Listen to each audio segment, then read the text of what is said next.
Okay, let's change the subject. You frequently said that India has a very complicated relationship with your neighboring China.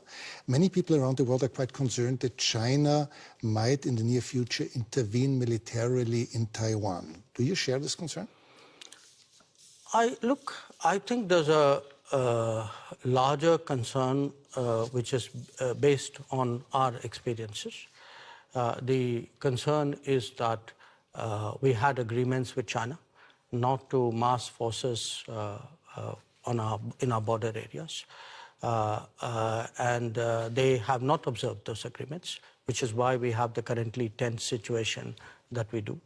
We had an agreement not to unilaterally change the line of control, which they have tried to unilaterally do that.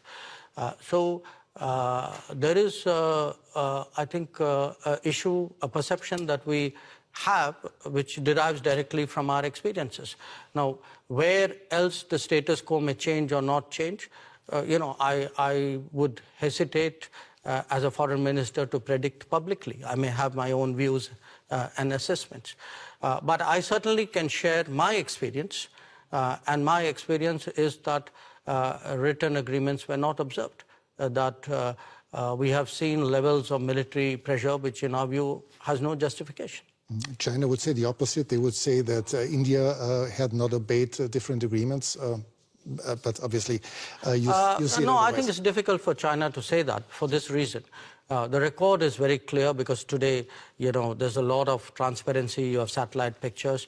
If you see who moved the forces to the border areas first, I think the record is very clear. So it's very difficult for China to say what you suggested they could.